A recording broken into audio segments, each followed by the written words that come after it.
안녕하세요. 저는 환갑이 넘은 여성입니다. 이 나이에 글을 쓴다는 것이 어색하기도 하고 나쁘끄럽기도 하지만 어떻게든 글을 써보려고 합니다. 글을 쓴다는 행위가, 그것도 특히 제 지난 날을 적는다는 것이 저에겐 어쩐지 조금 부끄럽기도 한데요. 그래도 저희 신우가 용기를 줘서 이렇게 적어보게 되었습니다. 오늘 이 이야기는 꼭 많은 분들에게 알려져 다들 좋은 기운 얻어가셨으면 좋겠습니다. 저는 남편에게 21살의 시집와 23세 애를 낳고 환갑의 나이에 이르기까지 참 많이도 당하고 살았습니다. 남들은 어떻게 이런 남편 모시고 사느냐 놀랄 정도였죠. 저희 남편은 시부모님이 가장 사랑하는 장남이었습니다. 장남이라는 타이틀과 더불어 남편이 워낙에 어렸을 때부터 똑똑하고 대학도 잘 갔던지라 시부모님의 대단한 자랑거리셨죠. 그 덕분에 전 시부모님의 잔소리도 많이 듣고 살았습니다. 우리 을사 아들 낚아채 갔으면 네가 남편도 잘 모셔야 하지만 시부모한테도 깍듯하게 해야 되는 거야. 네 동서 봐라. 쟤는 하나를 알려주면 둘 셋을 알잖니. 네가 네 동서보다 인물도 못나고 집안도 후지지만 그래도 내조 하나만큼은 따라가야 하지 않겠냐? 네, 어머님. 무슨 말씀인지 알겠습니다. 그래, 내가 말한 대로 청소는 제때 해야 되고 남편 속옷은 꼭 손빨래하고 너는 굶더라도 아침은 꼭 챙겨야 하는 거야. 아유, 이제 말하기도 지겹다. 알겠니? 네, 어머님. 알겠어요. 젊은 세대와는 달리 저희 세대는 남편이 돈을 벌고 여자는 집안에서 살림을 많이들 했던 것 같은데요. 당시 저는 가정주부였습니다. 남편은 밖에서 돈을 버는 사람이었고요. 그러니 더더욱 제가 의견을 떳떳하게 펼치고 살기 힘들었네요. 거기다 제게 손 아래 동서였던 사람은 남편처럼 을세였기에 어머님의 사랑을 듬뿍 받고 있었습니다. 명절날 늦게 오는 것도 당연히 여겼고 설거지부터 과일 깎기까지 제게 시키는 걸 아무렇지 않게 하고 있었죠. 하지만 애 낳고 살기 바빴던 시절에야 저도 고분고분 내내 했지 나이가 드니 그것도 조금씩 다르게 바뀌어가더라고요. 일단 제 목소리를 내게 된 그 시작은 남편의 외도였습니다. 남편이 어느 날 술집 여자를 집에 끌고 데려온 겁니다. 제가 아들을 재우기 위해 동화책을 읽어주고 있었을 때였는데요. 시끄러운 소리에 놀라서 나가보니 남편은 술집 여자와 집안에서 이차를 하고 있었습니다. 둘이서 술을 주거니 받거니 하더라고요. 어머 언니가 와서 한잔해요. 오빠, 저 사람이 오빠 와이프예요? 어머, 실물이 낫네. 언니, 우리 친하게 지내요? 지금 뭐 하는 거예요? 당신 뭐 하는 사람이에요, 도대체? 아니, 어떻게 우리 아들이 있는 집에 대놓고 술집 여자를 들여올 수가 있냐고요. 아, 왜 그래? 당신도 여기 와서 한잔해. 서로 언니 동생하며 친하게 지내면 좋지 뭐. 당신 지금 제정신으로 하는 말이에요? 나 못 살겠어. 당신이랑은 도저히 못 살겠다고요. 지금까지 참은 것만으로도 머리가 터져버릴 것 같아요. 그때 거의 발악하듯 남편에게 그런 말을 하고서는 아들만 업고 친정으로 뛰쳐나갔는데요. 근데 제 인생이 참 기구했던 것이 우리 친정도 제 편이 온전히 되어주지 못했다는 겁니다. 아니, 네가 여기 왜 있냐? 정서방이랑 설마 쫑난 거야? 너 내가 여자는 쉽게 이혼하고 그러면 안 된다고 하지 않았어. 아, 문제가 뭔데 그래? 제가 울며 모든 걸 설명하자 저희 친정엄마는 대수롭지 않은 일로 호들갑을 떤다고 하셨어요. 친정 아버진 고스란히 제 짐을 밖으로 내놓으셨습니다. 아기를 낳은 이상 절대 이혼은 안 된다며 그냥 그대로 살라고 하시더라고요. 왜 이렇게까지 가혹하셨던 건지 전 아직도 그때의 서러움이 많이 남아있답니다. 남편이 친정엄마에게 한 번씩 주는 용돈이 좋으셨던 건지 이혼은 안 된다고 외치는 친정에 저는 진전머리가 나고 정이 뚝 떨어졌어요. 그래서 어쩔 수 없이 아이와 함께 여관을 전전하게 되었는데요. 이것도 며칠간이 한계가 보이더군요. 결국 어떻게 해야 하나 고민을 하고 있던 때 엄마 쪽 저를 아껴주던 이모네 집에 며칠 가 있게 되었습니다. 어느 날 이모를 통해 신우에게서 연락이 온 거예요.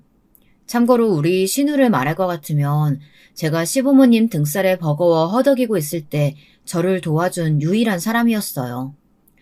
새언니, 나예요. 언니가 그때 이모님 말씀하셨던 게 기억나서 수첩 뒤져보니까 내가 혹시 몰라 전화번호 받아놓은 게 있더라고요. 새언니, 우리 우선은 좀 만나요. 나 있는 집으로 와요. 아이 지금 많이 혼란스러워할 거 아니에요. 언니도 덜렁 짐도 별로 못 가지고 나와 있느라 힘들 텐데 여기가 그래도 안전할 거예요. 우리 엄마 아빠는 절대 모르게 할게요. 그래도 돼요, 아가씨?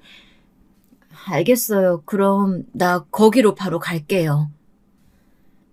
이모네 집에서 언제까지고 신세를 질 수는 없었기에 전 그렇게 신우이의 집으로 옮기게 되었답니다. 도착하자마자 신우이는 고생 많았다며 저를 안아주더니 따뜻한 차부터 내어주더라고요. 신우이는 잔뜩 화가 나선 다짜고짜 남편 욕부터 시작했어요. 오빠 그 바람기 정말 알아줘야 한다니까요. 내가 못 살아 정말. 아니 어떻게 술집 여자를 집에 데려올 생각을 해요? 미치겠다 진짜. 동네 창피해서 어디 말도 못하겠네. 새언니, 나는 언니가 오빠 데리고 산다고 했을 때부터 참 걱정 많았어요. 근데 일이 이렇게까지 되었을 줄은 몰랐어요. 진짜 마음 같아선 갈라서라는 소리 100번은 더 하고 싶네요. 그런데 그때 예상치 못한 상황이 펼쳐졌습니다. 신우이가 처음으로 아무도 안 해주었던 남편의 욕을 거침없이 해주는데 주르륵 눈물이 흐르더라고요. 마치 친정 부모님에게조차 외면당했던 상처를 신우이가 안아주는 느낌이었답니다. 저도 모르게 그칠 줄 모르고 흐르는 눈물에 당황스럽기도 하고 민망스럽기도 했지만 신우인 그것마저 가여운지 저를 꼭 껴안아 주더라고요. 울어도 된다고 말해주는 그 다정한 말에 저는 더 서럽게 끄끄 오열했습니다. 다시 한번 말하지만 신우인 어떻게 시부모님 아래에서 저런 사람이 나왔을까 싶을 정도로 따뜻한 심정을 가진 사람이었어요. 처음 볼 때부터 그랬죠. 시부모님이 어디서 저런 걸 데려왔냐는 막말을 할 때 나서서 그러지 말라고 오빠가 잘난 게 뭐가 그리 많느냐고 뜯어말리고 목소리를 높여준 유일한 사람이었거든요. 제게는 몇 없는 든든한 뒷배와 다름없었답니다. 사실 신우이 역시 시부모님에게 차별 아닌 차별을 당해왔었는데요. 남편이 장남이란 이유로 시부모님의 모든 지원과 사랑이 남편에게 향했었다고 합니다. 두 번째는 차남인 서방님이었고 막내인 신우이는 찬밥 신세였다고요. 그 때문에 좋아하던 미술 공부도 하지 못하고 서러운 어린 시절을 보내야 했었다고 합니다. 새언니, 내가 말했죠? 우리 집에서 나도 말 못하게 서럽게 산 거. 나도 그거 다 늘어놓으려면 할 말 많죠. 근데 정말 오빠는 언니한테 너무한 것 같아요. 남자란 이유로 오냐오냐 집안에서 떠받들어 키워서 그냥 자기가 제일 잘난 줄 알고 남 생각은 하나도 안 하고 어릴 때나 지금이나 아주 소름 끼치게 똑같아요. 언니 마음 많이 상했겠지만 그래도 죽이라도 먹고 힘내요. 푹 자고 마음 편히 가져요. 난 언니가 무슨 결정을 하든 찬성이니까요. 신우이는 제게 이혼을 한다고 해도 말리지 않겠다고 했어요. 자신도 자신의 오빠랑은 못 살 것 같다면서요. 어찌됐든 저는 신우이의 극진한 대접과 위로를 받으며 그나마 그곳에 가서 며칠 몸도 녹이고 그러고 있었습니다. 그런데 신우이 집에 갑자기 시어머니가 들이닥치면서 그 안온함도 깨지고 말았답니다. 너 내가 이럴 줄 알았다. 아이고 지 새끼가 어디로 숨었나 했더니 여기로 숨어 있었네. 너 이렇게 애 들고 내삐면 우리가 겁이라도 먹을 줄 알았니? 내 아들 밥도 안 주고 며칠 내내 뭐하는 짓거리야? 그것도 네 시누이 집에서. 부끄럽지도 않냐?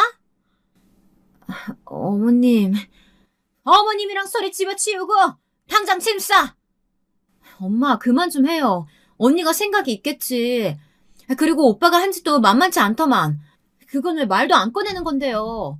엄마가 그렇게 자꾸 오빠 오냐오냐 감싸니까 저 모양 됐지. 넌 가만히 있어. 어디 하늘 같은 네 오빠를 나무라려고 드니? 그리고 넌 네 신우애까지 흘려가지고 아주 같은 편 만들고 못된 짓 하려다 본데 가진 거 없고 머리에 든 거 없으면 심성이라도 곱기라도 해야지. 어디서 이런 못된 것만 처먹어가지고 이 난리야. 당장 짐 안 싸? 엄마, 그거 인격 모독이에요. 정작 못된 말하는 건 엄마라고.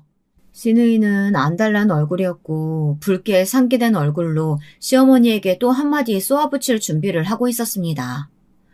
늘 그랬듯 제 편을 들어줄 모양이었죠. 그런데 이때 제 입에서도 말이 흘러나왔습니다.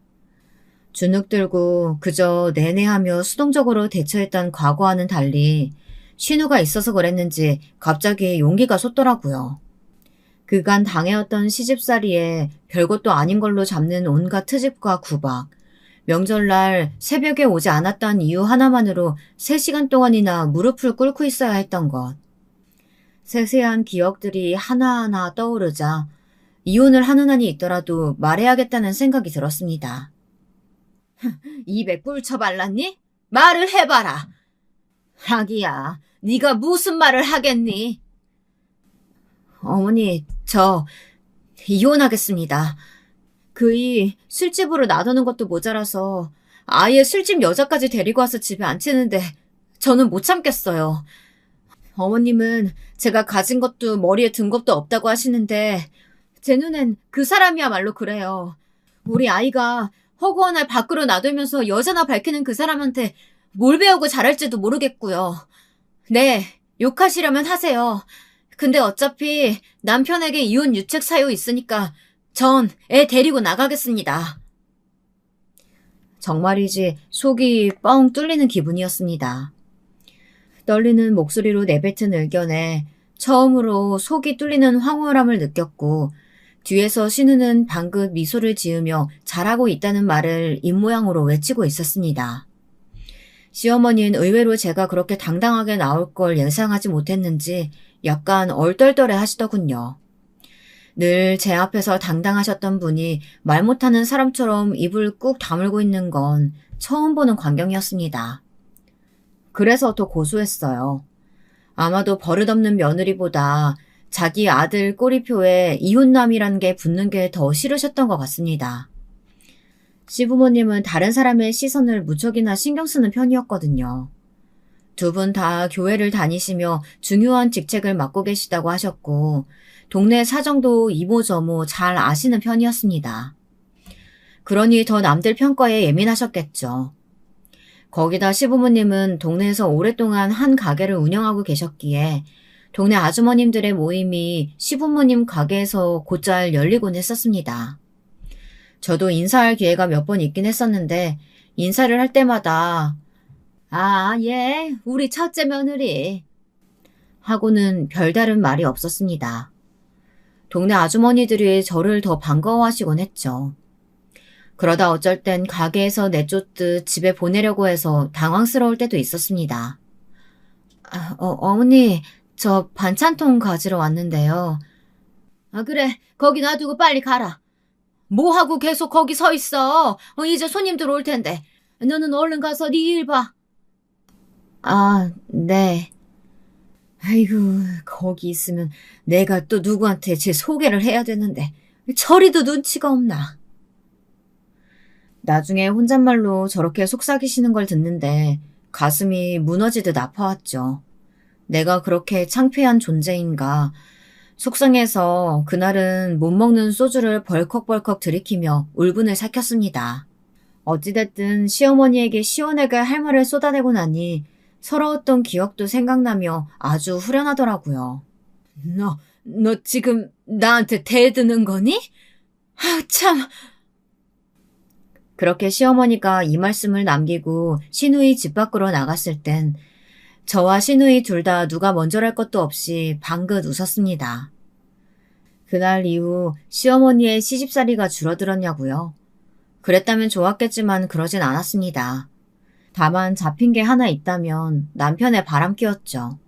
제가 이혼 이야기까지 입에 올리자 남편도 앞으로는 자제하겠다는 듯 말을 하더군요. 남편 역시 자기 애한테만큼은 좋은 아빠로 남고 싶어하는 사람이었기에 한부 물러난 것으로 보였습니다. 그래, 내가 심했어 이번엔. 알았어. 당신 마음 이해해. 내가 우리 준우 생각하면서 이제부터 멋진 아빠 되어보도록 노력할게. 일단은 큰 섬심 쓰듯 저렇게 말하는데 믿어보자 하고 넘겼습니다. 시누이는 제가 그날 시어머니에게 당당히 말했던 것이 기분이 좋았는지 저에게 계속해서 잘했다며 칭찬을 거듭해줬어요. 앞으로도 엄마가 무례하게 굴 때마다 그렇게 나가라면서요. 그러던 어느 날 아이가 커가고 남편이 병원 개업을 하며 정신이 없어졌을 무렵 일이 하나 생기고 말았는데요. 다름 아닌 시아버지께서 암 판정을 받으신 거였습니다. 흡연을 좋아하시던 시아버진 암 판정을 받고선 그 좋아하는 담배를 못 피게 생겼다며 그것부터 걱정하셨는데요. 거기에 제가 살짝 황당함을 느껴 아무 말 못하는 사이 손 아랫동선은 여우처럼 빠르게 치고 들어오더라고요. 아버님, 의사가 집안에 둘이나 있는데 뭐가 걱정이세요? 아버님 진단받으신 암은 많이 진행 안 돼서 금방 나을 수 있어요. 그러니까 걱정하지 마시고 나으실 생각만 하세요. 그나저나 항암치료 좀 힘드실 텐데. 그건 형님께서 가까이 사시니까 도와드릴 수 있죠? 형님은 집에서 하는 것도 없으시니까 시간도 널널하실 거 아니에요. 비꼬듯 말하는 아랫동서에게 순간 기가 막혀 헛웃음이 나오더라고요. 명절날 일부러 늦어놓고도 미안하다는 소리 한마디 안 하는 거. 생신날 제가 사온 선물을 대놓고 무시하고 면박 주는 것까진 어떻게든 참아보았습니다. 근데 제가 계속 참아주니 저를 이젠 아예 대놓고 만만히 보는 것 같더라고요. 그래, 물론 내가 가까이 살면 그럴 수 있지. 근데 동서는 같은 말이라도 말이 왜 그래? 엄연히 내가 윗사람인데 너무 무례한 거 아니야? 그건 나쁜 말이지, 동서. 제 말에 분위기가 급격히 서늘해졌습니다. 시누이 역시 흡족한 미소를 지었어요. 그리고는 동서가 뭐라고 하기 전 빠르게 덧붙이더군요. 맞아요. 전업주부가 얼마나 하는 일이 많은데 시간이 널널하다뇨. 준우 이번에 중학교 들어가면서 바빠졌다는 소식 못 들었어요? 그리고 그런 생각은 속으로 해야지 밖으로 꺼낼 얘기는 아닌 것 같은데요. 어머, 참나. 둘이 쌍으로 편먹고 뭐 하는 짓이에요? 유치하게. 진짜 꼴값도 적당히 떨어야지. 전업주가 무슨 대단한 직업이라고요. 저기 아가씨. 아가씨도 그러시는 거 아니에요. 아, 여보, 뭐라고 한마디 해봐. 나는... 그만하지. 지금 그게 문제가 아니잖아. 왜 그래, 당신이야말로. 왜 형수님을 무안 주고 그래. 서방님이 자기 편을 들지 않자 더 심술난 동서는 결국 그 자리에서 내내 입술을 삐죽거리다 집으로 돌아갔습니다. 시아버지가 암에 걸린 문제로 회의를 하기 위해 모인 자리였는데 그렇게 삼천포로 빠져버렸던 게 참 황당하네요. 웃긴 건 시어머니와 시아버진 일이 그렇게 되어버린 것을 다 제 탓으로 돌렸다는 겁니다. 사람 많은 데서 아랫동서 면박줘야 네가 속이 편하지? 넌 심보가 못돼 처먹었다. 너보다 더 배운 사람이면 존경심을 갖추진 못할 망정. 그러니까 네가 그 수준인 거야. 어머니, 이게 왜 제 탓인가요? 너 때문에 자리가 엉망되었으니까 너 탓이지. 네 시아버지가 저리 아프신데 걱정을 하지는 못할 망정. 내가 며느리를 잘못 둬도 한참을 잘못 뒀지. 처음부터 두 팔 걷어붙이고 뜯어 말렸어야 하는데. 아픈 시아버지를 들먹이는데 억울하지만 넘어갈 수밖에 없었어요. 근데 거기다 동서는 저를 무시하려다 된통 당한 게 억울했던 건지 약이 오를 대로 올라 시어머니와 편을 제대로 먹었더군요. 시어머니 역시 저에게 하고픈 말이 많으셨나 봅니다. 일단 사건의 발단은 시아버지가 와 완치 판정을 받은 기념으로 열린 축하 자리였는데요. 동서는 일부러 여기서 자신이 얼마나 시아버지를 챙겼는지부터 시작해서 의학 지식을 뽐내며 자랑을 하더라고요. 영어도 섞어가면서요. 이렇게 말하면 형님은 못 알아들으시려나? 라는 말도 덧붙여가며 시아버지의 호전 과정을 말하는데 굉장히 기분이 나빴습니다. 시어머님 그걸 보시더니 아이고 우리 작은 아가가 공부를 정말 많이 하긴 했구나. 나는 무슨 말인지 된통 모르겠지만 그래도 우리 며느리 참 자랑스럽다.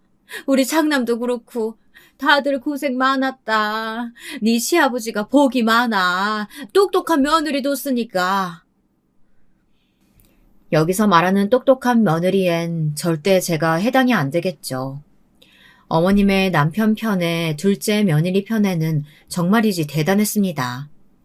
그래도 일단은 좋은 자리라 꾹 참고 넘어가려고 했는데요. 동서가 툭툭 건들기 시작하더라고요. 그것도 시어머니와 합세해서 말입니다.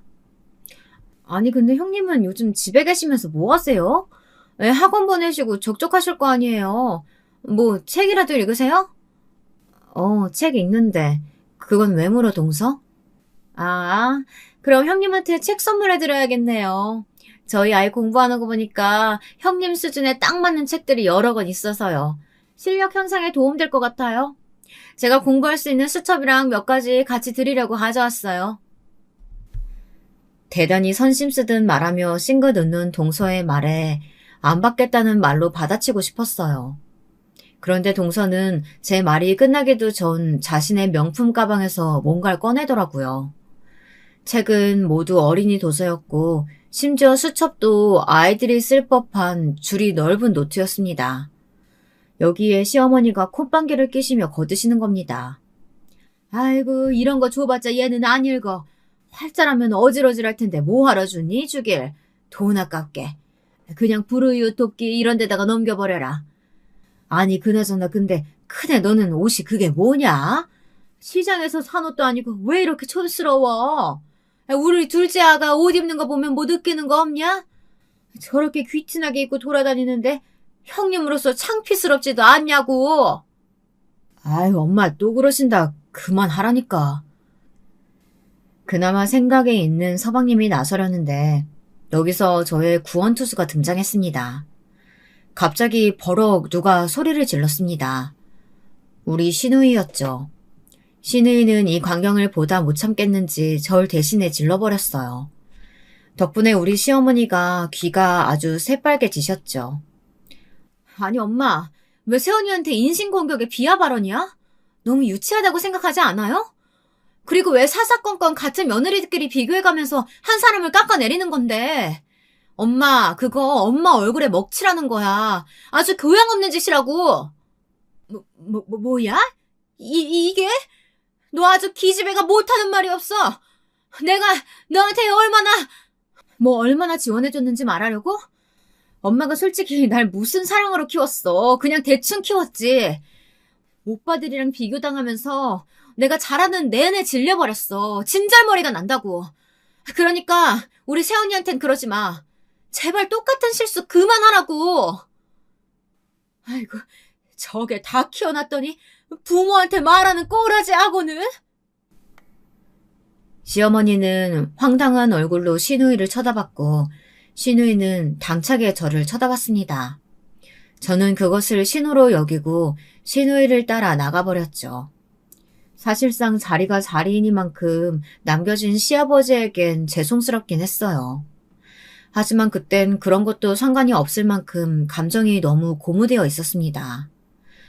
나중에 시누이 집에서 따로 커피를 한잔하며 서로 진심을 나누었는데요. 아가씨, 아까는 너무 고마웠어요. 나도 어떻게 말해야 할까 고민했었는데 아가씨가 시원하게 말해준 거 있죠? 아니에요, 새언니. 언니한테 함부로 말하는데 내가 다 열불이 나더라니까요. 앞으로도 식구들이 언니한테 함부로 하면 저 가만히 있지 않을 거예요. 고마워요, 아가씨.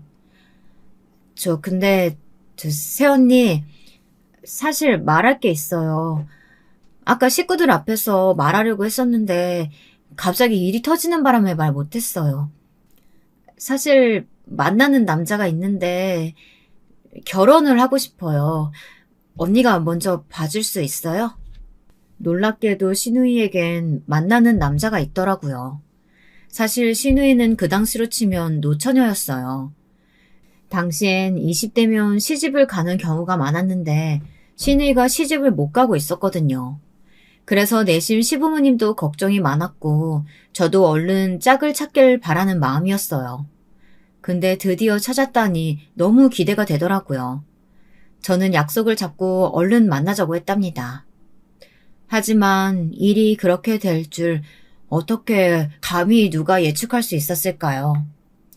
신우이는 저에게 먼저 그 남자를 소개시켜 주었는데 신우이 말 맞다나 무척 예의도 바르고 점잖은 사람 같았어요.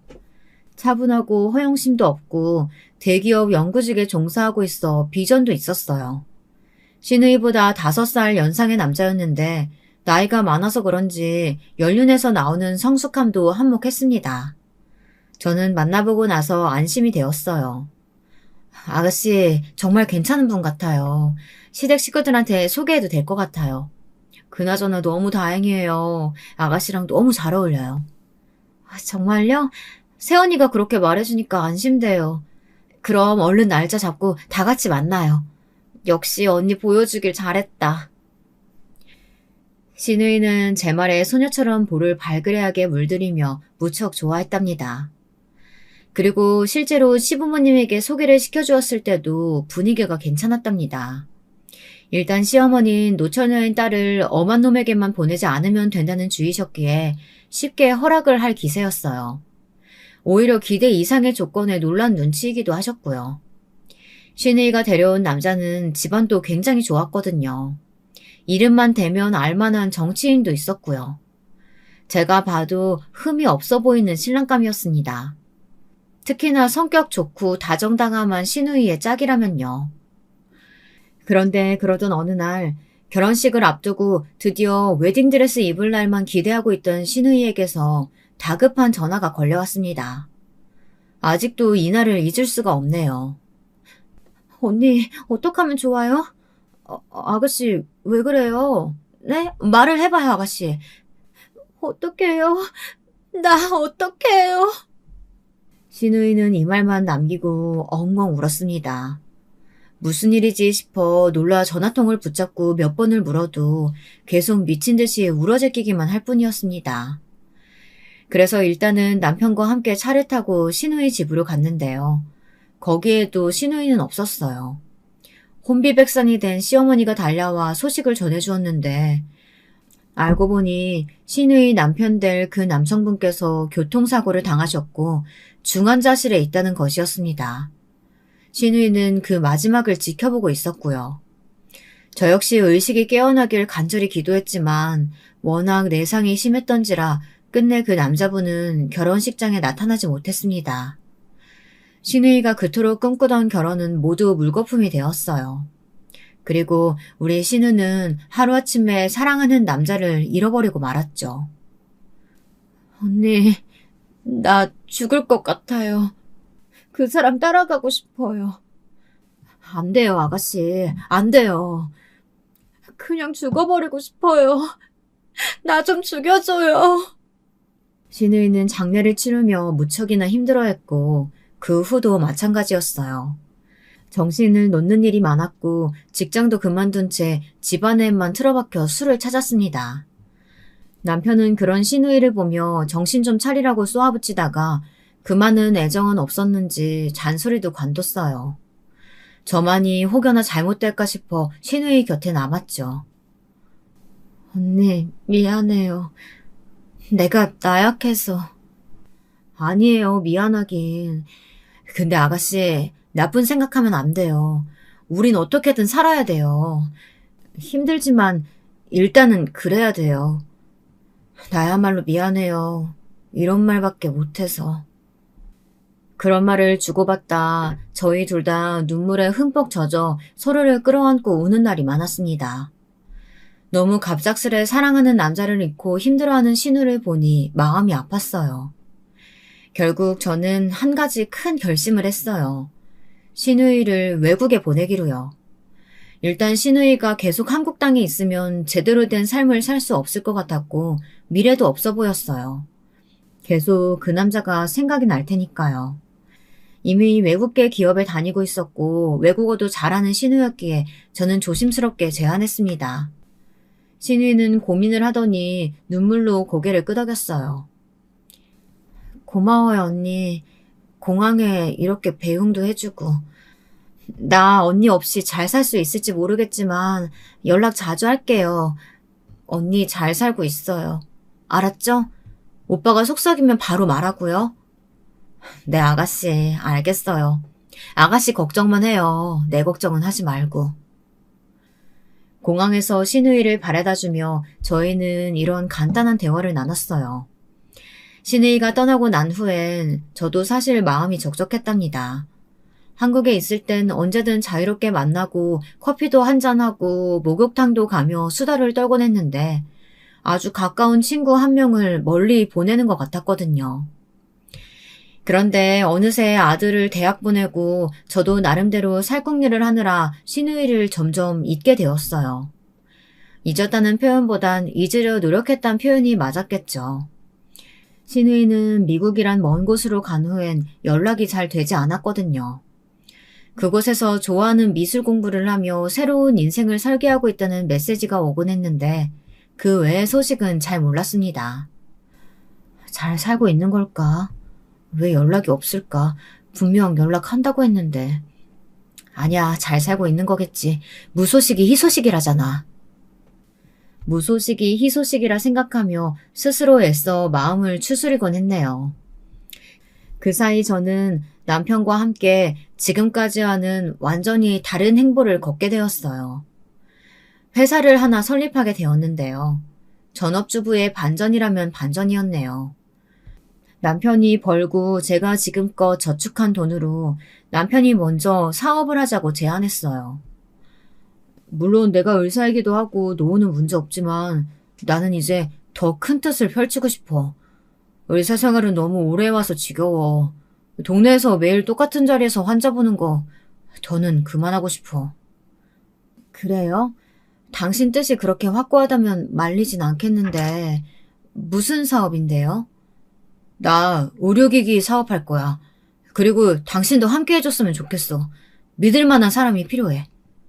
그간 걸어왔던 길에서 그닥 멀지 않은 것 같은 부류의 사업이라 수긍은 갔지만 남편이 저를 지목했다는 것이 의외였습니다. 얼떨떨했달까요?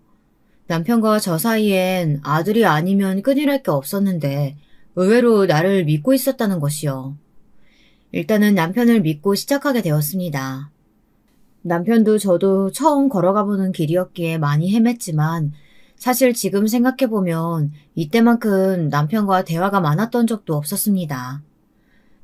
저희는 함께 사업을 하며 겪을 수 있는 모든 고초들을 같이 겪고 같이 넘어갔죠.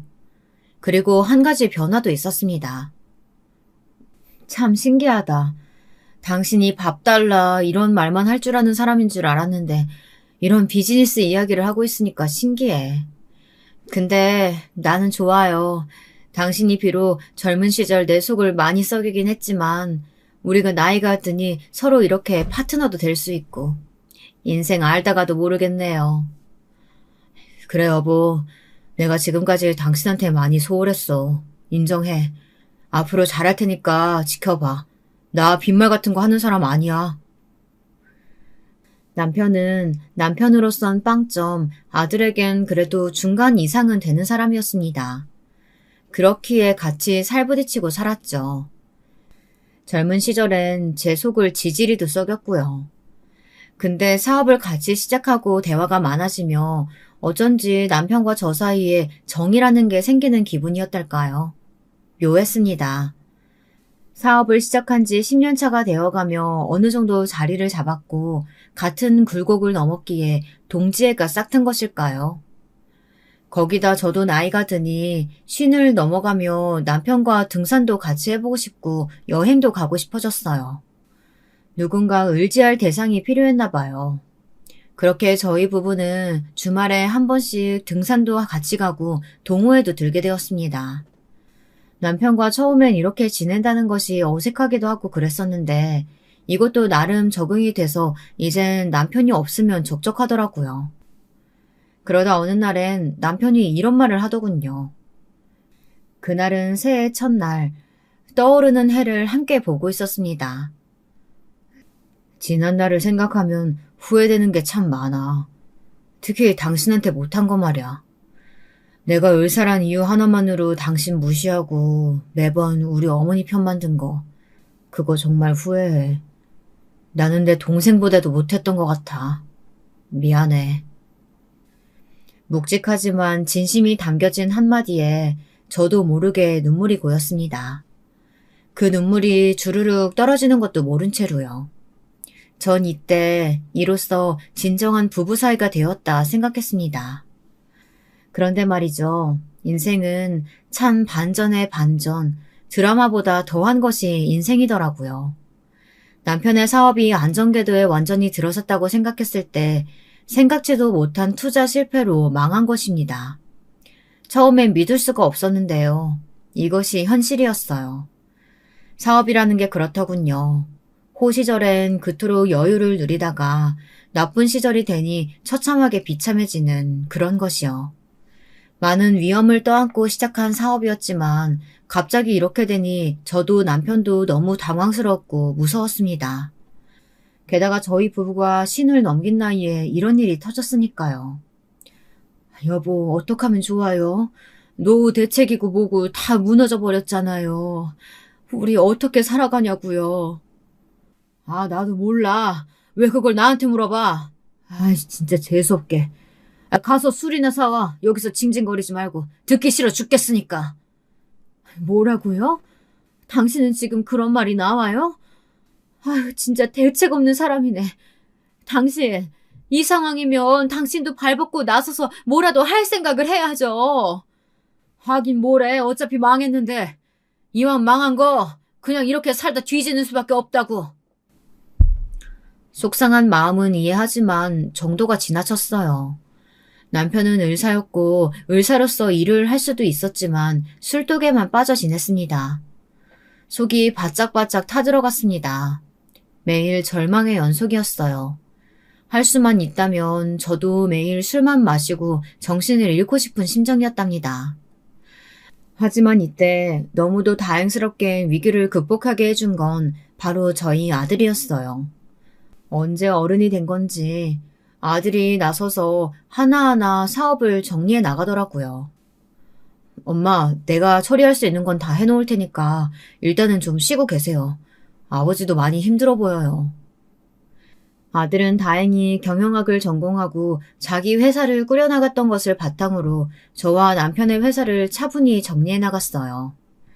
그러더니 몇 달 후엔 자기가 한번 어떻게든 살려보겠다는 의지를 밝혀오더라고요.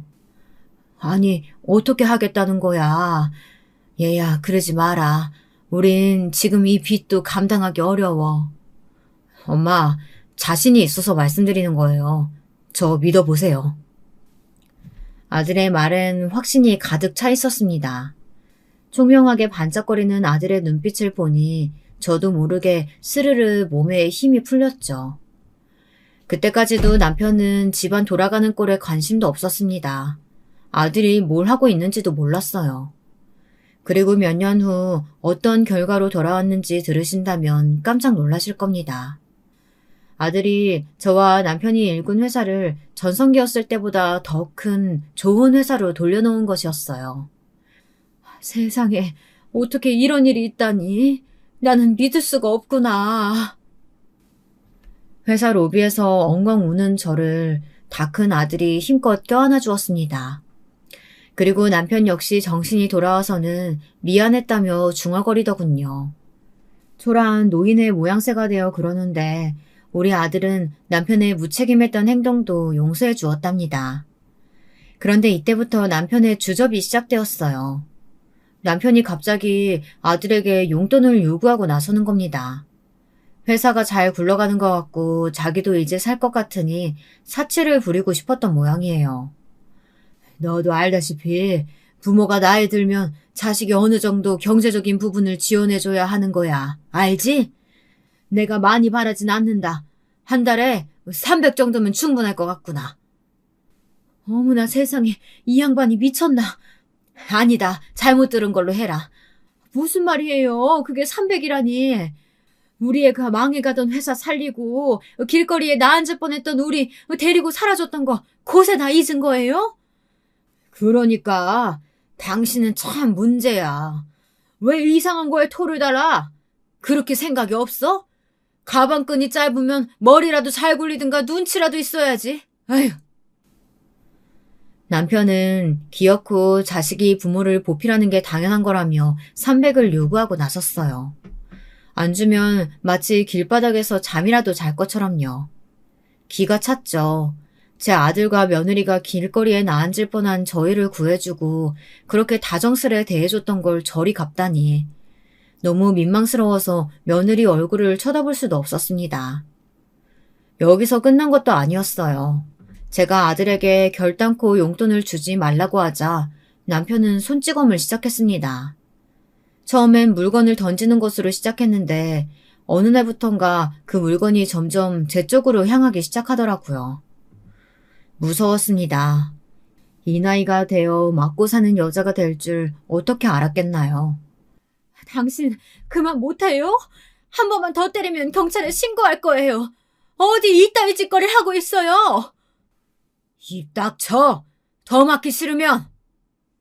나중에는 이웃들에게서 민원 신고가 들어와 남편이 조금 잠잠해지긴 했지만 그때부터 제 마음에 우울이 흘러 들어온 것 같아요. 정신과를 다니며 약을 복용한 것도 그때쯤이었습니다. 그리고 이 시기에 아무에게나 제 이야기를 털어놓고 싶어 시누이에게 편지를 보내곤 했었는데요. 잠깐 시누이가 한국에 들어왔을 때 받은 미국 주소지로요. 아주 가끔씩은 연락을 하고 있었는데 그 횟수가 많지 않았음에도 이상하게 한때의 깊은 정을 나눈 사이라 그런지 힘든 일이 터지니 시누가 가장 먼저 생각났습니다. 그리고 시누이는 아주 다정하게 그 편지에 일일이 답장을 해주며 제 한탄을 들어주고 있었죠. 그리고 그러던 어느 날 한평생 동서와 시어머니에게 구박을 받으면서도 한 귀로 듣고 흘리며 견뎌왔던 제가, 남편을 견디었던 제가 이날을 계기로 스스로 생을 놓기 위해 한강 다리로 향하며 결심했습니다. 다신 살아 돌아오지 않겠다고요. 무슨 일인지 궁금하시죠? 어느 날 남편이 잔뜩 술에 취해 한 여자를 데리고 들어오더라고요. 가슴이 움푹 패어진 옷에 저희 아들보다 어린 여자였는데 딱 봐도 술집 접대부였습니다. 근데 그 여자와 시시덕거리며 거실을 차지하고 앉아선 이런 말을 짓거리더라고요. 언니도 와서 한잔해요. 오빠, 저 사람이 오빠 와이프예요? 어머, 실물이 남네. 언니, 우리 친하게 지내요. 지금 뭐 하는... 아, 왜 그래? 당신도 여기 와서 한잔해. 서로 언니 동생 하며 친하게 지내면 좋잖아. 왜? 불만 있어? 불만 있으면 가서 네 아들한테 나 용돈이나 더 달라고 하던가. 여러분도 이 말들 혹시 익숙하신가요? 네, 바로 몇십 년 전 우리 아들이 아주 어렸을 때 남편이 술집 여자애를 끌고 들어와 했던 대화와 아주 똑같았습니다. 아들에게 동화책을 읽어주고 있었을 때 그런 말을 하며 저를 농락하더니 지금도 마찬가지더군요. 제가 차라리 남편 머리에 술병을 깨뜨리던지 무언가를 했다면 다행이었었겠죠. 근데 우울증에 미쳐 돌아가고 있을 때라 그런지 나약한 마음이 생기더라고요. 제 처지가 너무도 서럽고 비참했습니다. 젊은 날의 저와 늙은 날의 저는 달라진 게 하나도 없었어요. 그때와 지금 모두 제 인생은 비참하고 더 이상 살 가치를 찾을 수 없는 삶이었습니다. 저는 그대로 뒤를 돌아 한강다리로 향했어요. 더는 다른 걸 생각할 겨를이 없었습니다. 정처 없이 눈물을 줄줄 흘리며 찬바람을 맞으며 지난 인생을 정리했어요. 좋은 것 하나 없었던 내 인생, 아들만이 그나마 지지가 되어주었던 내 가련한 인생. 제가 그날 온갖 상념을 주절거리고 있을 때 뒤에서 누군가의 목소리가 들려왔습니다. 처음엔 그 목소리를 구별조차 하지 못했어요. 제 앞에 놓인 한강다리만 보였죠. 그곳에 올라서서 몸을 던지면 모든 게 끝나는 것이었습니다. 저는 천천히 다리 위로 올라섰습니다. 근데 참 놀라운 것이 이날 제 운명을 뒤바꿀 일이 일어났다는 거예요. 새언니, 새언니! 누군가 제 손을 확 낚아채더니 아래로 저를 끌어내렸습니다. 저를 새언니라고 부를 만한 사람, 다름 아닌 시누이, 저희 아가씨였죠. 실로 몇 년 만에, 아니 10년 이상 보지 못했던 아가씨였습니다. 아가씨는 다급히 저를 껴안으며 엉엉 울음을 토해냈어요. 당시 아가씨는 제가 어떻게 될까봐 너무 걱정되어 온갖 생각을 다 하고 있었답니다. 언니 보러 집에 갔는데 글쎄 그 난장판이 벌어지고 있는 거예요. 내가 여기로 왔으니 다행이지. 하늘이 도왔어요. 하늘이 도왔어. 그날 일은 다시 생각해도 하늘이 도왔다고 밖에 생각되지 않습니다. 그게 아니라면 어떻게 시누이가 이 넓은 땅에서 절 찾아낼 수 있었을까요? 제가 편지에 가끔씩 한강 다리에서 죽고 싶다는 말을 쓰곤 했는데 그 말이 떠올라서 온 거라는데 설사 우연이라고 해도 운명처럼 느껴졌습니다. 그리고 시누이는 결연한 눈빛으로 결정적인 말을 하는데 그 말이 제게 커다란 용기가 되었습니다. 언니, 죽지 말고 같이 복수해요. 내가 그 못된 놈, 내가 아작내줄게요. 아가씨, 언니, 나만 믿어요. 나 이제 그럴 만한 능력도 되고 오빠 같은 망나니가 언니 해치는 거 더는 못 봐주겠어요. 그러니까 막지 마요. 씩씩한 기세로 자신의 오빠에게 제 남편에게 같이 복수하자는 시누이의 말엔 제가 늘 느껴왔던 따뜻함, 아니 그보다 더 뜨거운 온도의 위로가 있었습니다. 그제야 저도 이제 피해자에서 벗어날 때가 왔다는 것을, 제가 제 인생을 바꿀 힘이 있다는 것을 깨달았지요. 그간 왜 그렇게 수동적으로만 살았는지 시누이를 보니 지난날이 후회됨과 동시에 어떤 힘이 솟아올랐습니다. 저와 시누이는 일단 호텔에 머무르며 어떻게 할까 생각해 보았습니다. 그리고 신중히 생각한 끝에 남편과 술집 접대부가 시시덕거리고 있을 밤 그 현장을 덮치러 집으로 찾아갔죠. 남편은 역시나 여러 여자들을 끼고 그 좁은 방구석에서 술잔을 기울이고 있더군요. 그건 역시 아들이 찔러준 돈이 틀림없었습니다. 정확히 말하면 아들을 효도라는 명목으로 위협해서 얻어낸 돈이었어요. 저는 일단 남편에게 다가가 뺨을 거칠게 한 대 갈기었습니다. 그리고 여자들에게 조용히 지금 다 나가지 않으면 험한 꼴을 볼 거라고 말했습니다. 당신 미쳤어? 당황해 몸을 떠는 남편을 보니 가짠터라고요. 저는 그 자리에 있던 술을 들어 그대로 남편의 머리에 끼얹어 버렸어요. 맥주병을 남편 머리 위로 콸콸 붓고 있는데 제가 그간 당해온 손찌검들이 생각나더라고요. 더 분을 참을 수 없어 절 제지하려는 남편의 손목을 잡고는 음식들도 마저 다 쏟아 부어버렸습니다. 사실 저도 제가 이런 힘이 있을 거라고는 몰랐었는데요. 가능하더라고요. 물리적으로 약하지도 않았는데 막고 있을 이유가 하등 없었던 것이었어요. 그동안 시누이는 빙긋 웃으며 그 뒤에서 조용히 지켜만 보고 있었습니다. 당신 죽고 싶어? 미쳤냐? 아니 예편이가 힘은 또 왜 이렇게 세? 소를 삶아먹었나? 뒤지고 싶지? 야, 너 거기서 쳐다보고만 있지 말고 네 미친 새언니 좀 말려봐! 오빠, 내가 왜 말려? 이게 다 오빠 업보야. 오빠 때문에 새언니가 그간 얼마나 힘들었는지 알아? 당할 만큼 당해. 실컷 당해버려. 오빠는 갱생이 불가능한 인간이야. 시누이는 남편이 물건을 던지려 하자 그것을 몸으로 막아주었어요. 나중에 뒤따라 나온 시누이의 아들이 또 도움을 주었습니다. 남편은 경찰에 신고하겠다며 부들부들 거리더군요. 자신이 했던 짓은 생각도 못하고요. 그래서 전 당당히 내질렀습니다. 그래, 고소해. 어디나도 막 고소하게. 당신이 지금까지 나 때린 거 상해 진단서 다 떼어놨으니까 누가 이기나 보자. 그 말에 남편은 꼼짝을 하지 못했어요. 마지막으로 이 상황은 아들이 마무리를 해주었는데요. 아들에게 부끄럽지만 저는 남편 집에 가기 전 제가 지금껏 남편에게 손찌검 당해온 것들을 말하며 남편의 진짜 모습을 말해주었습니다. 지금까지 아버지에게 드린 돈 다 되갚으라고 말하고 싶지만 그건 참을게요. 엄마를 봐서요. 우리 불쌍한 엄마, 더 불쌍하게 만든 아버지, 평생 용서할 수 없을 겁니다. 그것만 기억해 두세요. 아들은 사실 저를 봐서 지금껏 아버지에게 돈을 조금씩이라도 주고 있었다고 합니다. 근데 이제 더는 그럴 이유가 없어진 것이었어요. 절연을 선언하며 남편에게 지금 사준 집에서도 나가라고 했죠. 남편은 그렇게 음식물을 뒤집어 쓴 채 부들부들 떨다 집 밖으로 나가야 했습니다. 그 말로가 참으로 가소로워 웃음이 터져나왔네요. 저는 한동안 시누이와 많은 이야기를 나누었어요. 이제 한국에서 살 계획이라는 시누이에게 그간 제 이야기를 들어줘서 고마웠고 손 내밀어줘서 고마웠다고 말했네요.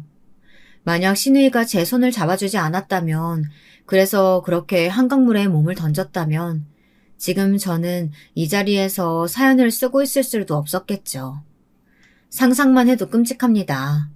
왜 인생의 어두운 면만 바라보고 막연히 피해자 의식을 가지고 살아왔는지 과거의 절 생각하면 답답할 때가 있어요. 하지만 시누이는 그럴 때마다 제게 말없는 위로를 해주네요. 곁에 있어주는 방식으로요. 가끔은 이런 말을 해주기도 하죠. 새언니, 나는 언니 만난 게 그때나 지금이나 천운이라고 생각해요. 그만큼이나 언니는 나한테 있어 기적 같은 사람이에요. 그러니까 나는 언니가 언니 자신을 좀 좋게 봐줬으면 좋겠어. 그게 내 소원이에요. 앞으로의 인생만 생각해요. 앞으로 언니 인생은 꽃길일 테니까. 담담하게 울려 퍼지는 시누이의 말에 저는 찻잔에서 입술을 떼고 눈물을 훔치곤 한답니다. 저를 지옥에서 벗어나게 도와준 사람, 우리 시누이. 저는 시누이에게 감사한 마음으로 하루하루를 귀중하게 생각하며 살려고 해요. 누구에게나 삶은 공평하게 버겁고 버겁겠지만 시누이 같은 마음을 가진 사람이 주변에 있다고 생각하면 저는 없던 힘도 솟아나거든요. 그리고 따뜻해진답니다. 아마 그런 마음이 있기에 우리는 힘든 현실 속에서도 희망을 찾고 다시 일어설 힘도 얻을 수 있는 거 아닐까 싶어요. 자신을 일으킬 힘까지도요. 부끄럽지만 여기까지가 제 사연이었답니다. 한 여자가 죽음을 선택했다 다시 되돌아오는 이야기. 쓰기에 많이 망설여졌지만 막상 쓰고 나니 후회가 없네요. 여러분 모두 자신을 소중히 생각하는 하루를 보내시길 진심으로 바라겠습니다. 그럼 여기서 사연 마칠게요.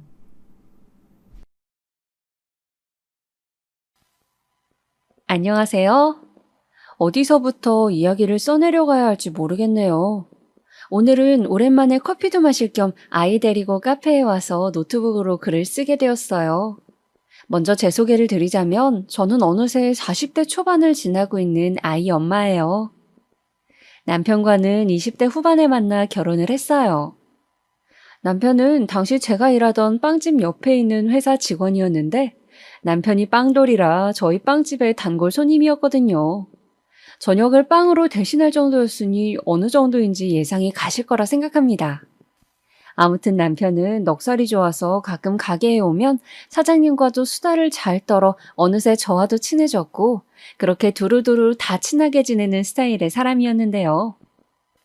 하지만 아무리 친하고 서로 호감이 있다 하더라도 이게 연인으로 발전하기까진 쉽지 않잖아요. 기껏해야 남편이 빵집에 머무는 시간이 5분, 10분인데 말이죠. 마음은 있었지만 표현하기 쉽지 않아 그저 짝사랑만 하고 있었을 때 어느 날 제가 쓰레기를 버리러 가는 길에 남편과 마주친 거예요. 마침 가게를 마감하고 나왔을 때라 앞치마를 메고 있지도 않았죠. 남편은 제 손에 들린 쓰레기를 보곤 서둘러 자기가 도와주겠다며 들어주더니 마감했냐 묻더라고요. 네, 마감했는데 오늘은 빵이 다 떨어져서 조금 일찍 끝냈거든요. 근데 또 빵 드시게요? 그러다 뱃속이 빵으로 꽉 차겠어요. 그럴까요? 그래도 빵이 좋은 걸 어쩌겠어요. 빵 드시고 싶으시면 여기 좀 드릴게요. 사실 가게에 남은 빵이 있어서 사장님이 저에게 가기 전에 몇 개 주셨거든요. 단골이시고 하니까 드세요. 서비스예요. 정말요? 이거 저 주시는 거예요? 너무 감사한데요. 보답으로 그럼 제가 저녁 사드릴까요? 네? 저녁 아직이시죠? 근처에 제가 잘 아는 카레 가게가 있는데 진짜 맛있거든요. 따라오시면 후회 없을 겁니다. 같이 가요. 그렇게 저는 남편에게 건넨 빵에 대한 보답으로 끌려가듯 저녁을 얻어먹게 됐어요. 남편이 데려간 카레 가게는 조촐하고 아담한 크기의 식당에 군데군데 놓인 촛불이 테이블 위에서 반짝이는 공간이었는데 무척 좋았어요. 식당의 분위기도 음식도 내 앞에 놓인 사람도 모두 안성맞춤이었어요. 저와 남편은 그날 연락처를 주고받으며 연인이 되고야 말았어요.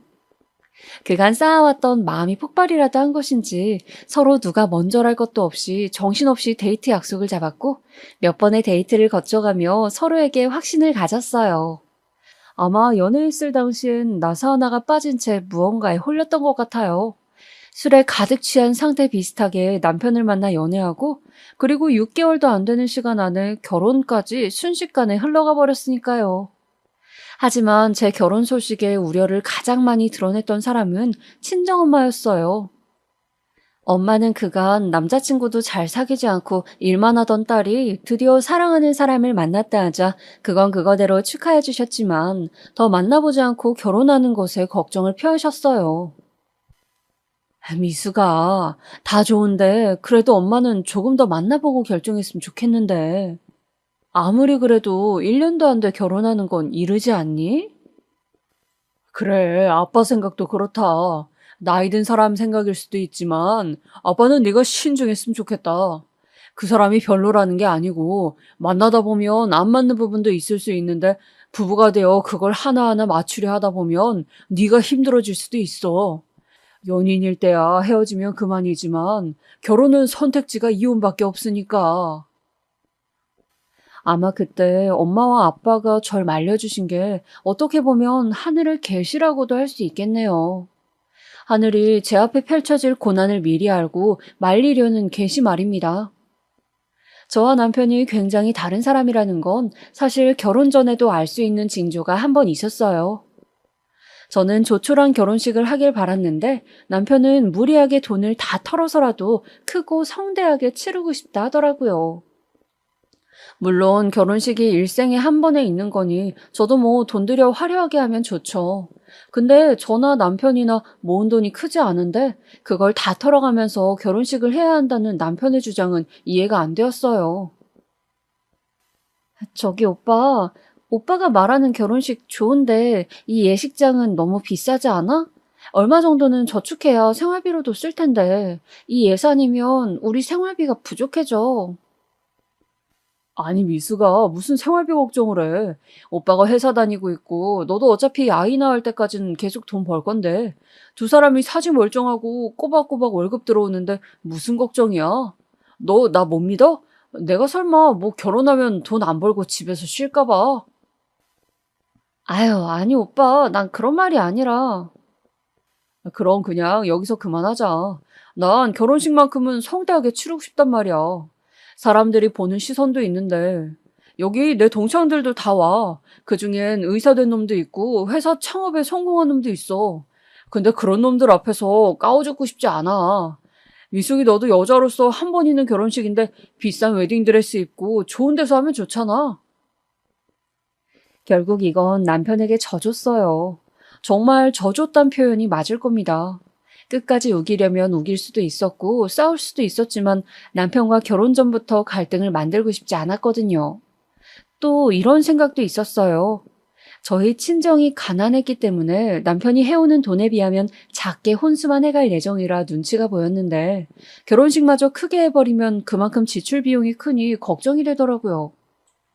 그때는 아직 시부모님과 안면도 많이 익히지 않았을 때였으니 시부모님 입장에서 어떻게 생각하실지도 염려되었고요. 근데 의외로 저희가 결혼식을 크게 한다 하니 좋아하시더군요. 그래, 잘 생각했다. 내 아들 결혼식인데 우리 집안 체면도 있고 그 정도는 되어야지. 맞아요, 엄마. 그쵸? 미숙이는 비용 많이 들어간다고 벌써부터 걱정이야. 아이고, 그러지 말아라. 우리 집안 그렇게 통 작은 집안 아니다. 너가 정식으로 우리 집 식구가 되면 알겠지만 우리 집은 다른 집이랑은 달라. 수준부터가 다르지. 이런 말씀을 하시며 시부모님은 제게 비용에 대한 부담은 갖지 말라 하셨어요. 어차피 남편 결혼 자금으로 모아놓은 돈이 있다면서요. 그런데 거기까지만 말씀하시면 되지 이런 말을 덧붙이더라고요. 내가 널 며느리로 받아준 것도 참 감사할 일이야, 그지? 네? 알고나 있으라고 하는 말이야. 농사하는 집은 원래 내 후보에도 없었다. 사자 며느리이거나 그도 아니면 재산이 우리 집 수준이랑은 비슷해야 했지. 그래도 네 시아버지가 널 받아주라 했다. 집안이 중요한 게 아니고 애 인성이 중요하다고. 들어보니 그건 또 맞는 말 같아서 허락한 거다. 내가 또 아무리 잘났다 해도 고분고분하지 않는 며느리는 못 드리거든. 시댁은 잘 사는 편이었어요. 시아버지께서 젊었을 적 사업을 하셨는데 사업이 잘 돼서 집도 여러 채 사놓으시고 그러셨거든요. 남편은 덕분에 굉장히 유복한 어린 시절을 누리며 자랐다고 하더라고요.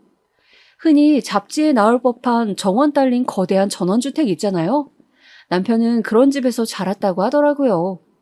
저와는 완전히 정반대의 어린 시절이었죠. 저는 부모님이 동네에서 슈퍼 하나를 사셨는데 정말 말 그대로 동네 슈퍼라 늘 밥만 굶지 않을 정도의 생활만 유지하며 살았거든요. 그러다 동네에 대형마트가 생기면서 저희 집 슈퍼가 망하는 일이 생겼어요. 그러면서 집안 사정이 확 기울었고 그때부턴 고등학생이지만 아르바이트를 하며 지내야 했어요. 부모님에게 짐이 될까봐 대학도 가지 않았고요. 그런데 제 사정도 모르시는 시어머니가 굳이 저렇게 말하실 필요가 있을까요? 기분이 너무 나빠 결혼식을 목전에 두고도 취소하고 싶어지더라고요. 그래서 표정 관리가 안 된 채로 앉아 있는데 거기서 시누이와 남편이 시어머니를 말리고 들었죠. 아유, 엄마 말이 왜 그래? 그만하고 밥이나 먹으러 가자. 하여튼 엄마는 나중에 아빠한테 한 소리 들으려고 이러지? 내가 다 이른다? 시어머니와는 다르게 시누이와 시아버지는 사람이 괜찮았어요. 한 집안 식구라는 게 가끔은 믿을 수 없을 정도로 말이죠. 그날도 제가 뾰루퉁한 표정으로 가니 아가씨가 전화가 와서 대신 미안하다고 사과를 하더라고요. 그래서 그때는 어찌저찌 기분을 풀었던 것 같아요. 사실 시어머니가 어쩌다 하는 저런 막말은 흘려들으면 되었어요. 문제는 남편이었어요. 아까 남편이 유복한 환경에서 자랐다고 말씀드렸는데요. 사람이 그런 환경에서 계속 지내다 보면 그 환경을 유지해야 한다는 말이 있잖아요. 결혼 전엔 집안일엔 손 까딱 안 하고 살았던 사람인지라 결혼 후엔 좀처럼 참을성이 없는 모습을 보이곤 했어요. 결혼한 지 얼마 되지 않아 생긴 일이었는데요. 제가 직장에 갔다 와 깜빡 잠이 들어 밥을 늦게 차린 적이 있었어요.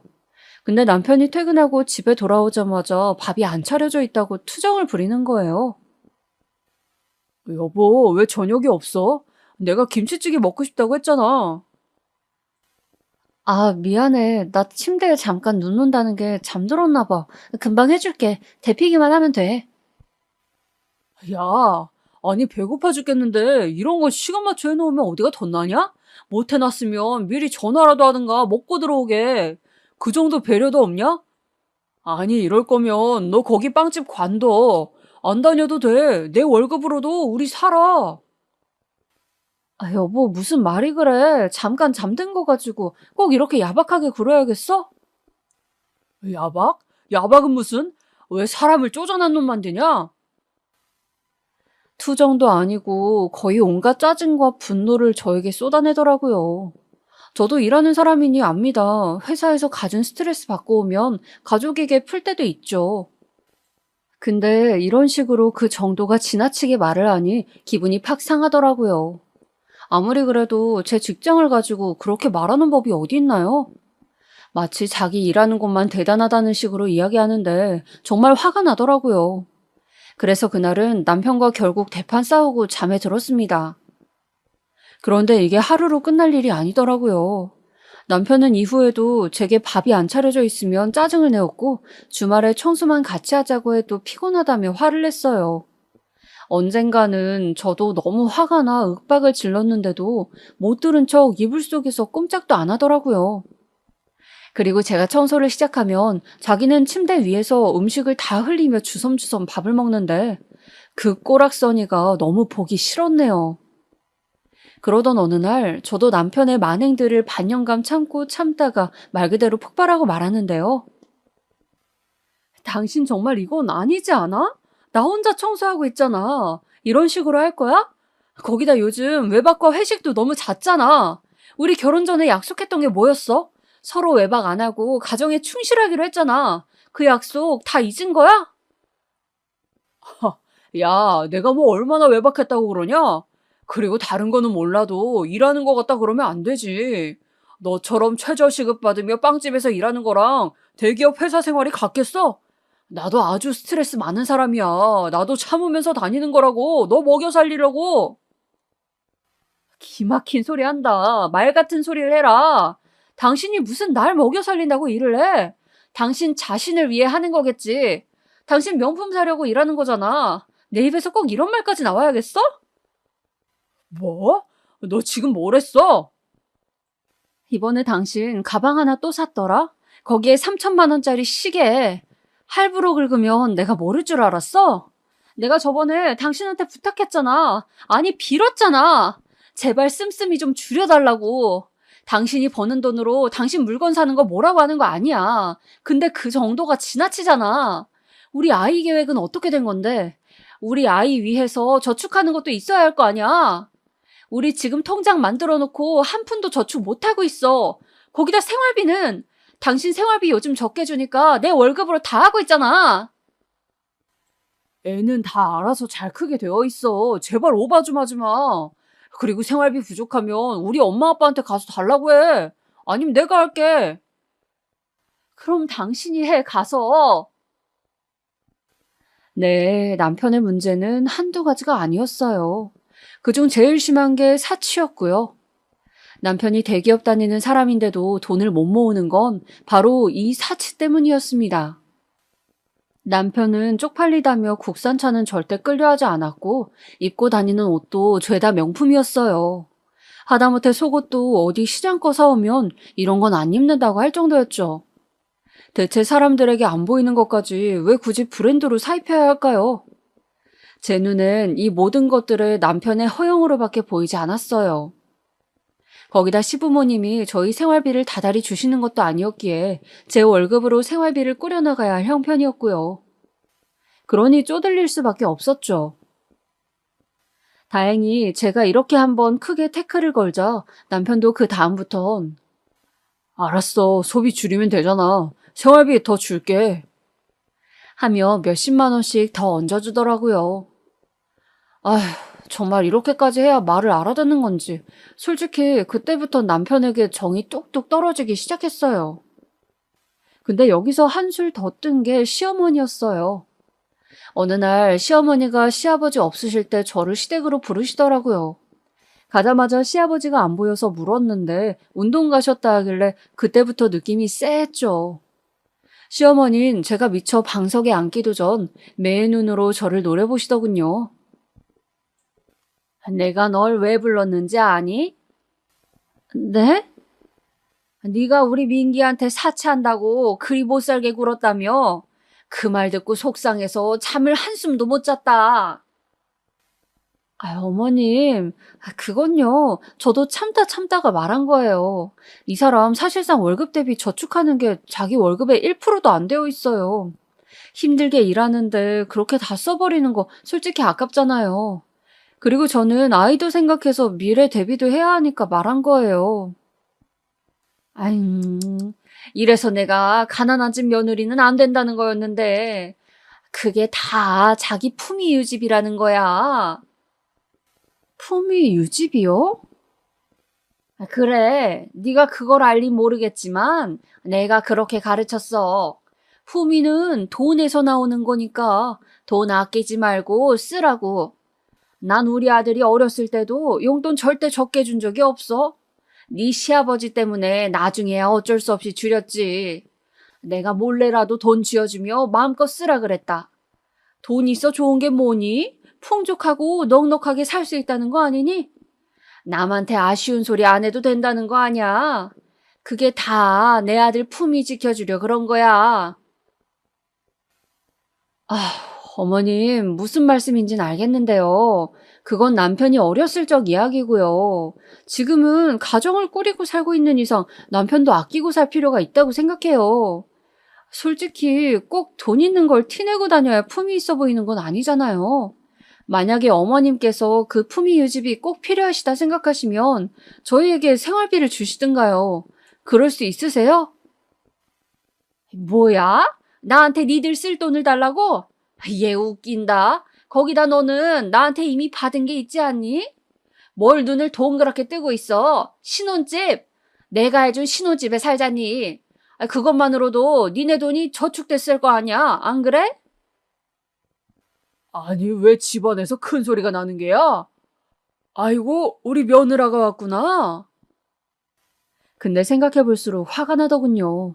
왜 대체 신혼집 해준 걸 가지고 이제 와서 생색을 내시는 걸까요? 전 어머니 입에서 신혼집 이야기가 나올 줄 몰랐거든요. 이래서 처음에 시부모님께 신혼집 받을 때 그냥 우리 돈으로 대출받아 집 마련하자고 말한 건데 후회가 막심하게 밀려왔습니다. 이렇게 생색내실 줄 알았다면 그냥 작은 집이라도 떳떳하게 우리끼리 사는 건데 그런 말 듣고 나니 자존심이 너무 상하더라고요. 어쨌든 그날은 다행히 시아버지가 와 저를 반겨주시면서 나눴던 대화는 없던 것처럼 끝이 났지만 그 후로부터는 시어머니가 저를 대하는 표정이나 말투가 완전히 달라지고 말았습니다. 그 후 명절날만 되면 시어머니는 대놓고 저를 무시하기 시작했어요. 몇 번은 저도 참고 넘어갔어요. 저만 새벽에 불러다 앉혀놓고 전을 부치라고 했을 때도 제가 깎은 과일 모양이 이상하다 하며 민망함을 주실 때도 화가 안 풀려 그러시려니 생각하고 하루만 참자 하는 심정으로요. 물론 남편은 자기도 일러 바친 건 잘못했다고 생각했는지 저에게 미안하다며 싹싹 빌었습니다. 내가 미안해. 그날 술을 먹어서 이렇게 일이 번질 줄 몰랐어. 앞으로는 절대 엄마한테 부부 문제일 얘기 안 할게. 됐어. 이게 지금 사과로 풀릴 일이야? 나도 이번만큼은 쉽게 넘어가고 싶지 않으니까. 며칠 내내 남편의 사과가 계속되었고 결국은 명품 소비 안 하겠다는 제가 원하던 조건을 내걸은 후에야 겨우 사과를 받아주었습니다. 그런데 참 제 결혼 생활도 바람잘 날이 없었어요. 어느 날 농사일로 바쁘시던 친정 엄마에게서 연락이 왔는데요. 무슨 연락인가 해서 전화를 받아보니 엄마 친구가 해외여행을 갔다 그릇 몇 개를 사왔는데 이거 비싼 거더라. 근데 우리가 이런데 밥 먹을 필요가 뭐 있어. 너네가 갖다 써라. 하며 택배로 보내주시겠다고 하더라고요. 엄마 이쁜 그릇이면 그냥 엄마 쓰지. 우리 그릇 많아. 엄마야말로 그릇이 차고 넘치지. 젊은 사람들은 이쁜 거 써야 해. 엄마가 택배 포장하고 있으니까 받으면 문자 줘라. 며칠 후 택배에 정성껏 포장되어 온 그릇은 정말이지 너무 예뻤어요. 그래서 역시 비싼 그릇은 달라도 다르구나 하며 잘 보관해놓고 중요한 날에 쓰려고 했죠. 그런데 이 일이 저에게 큰 화로 돌아올지는 몰랐습니다. 사건이 일어났던 그날은 엄마가 준 그릇에 반찬들을 담아 오랜만에 정성스러운 밥상을 준비한 날이었어요.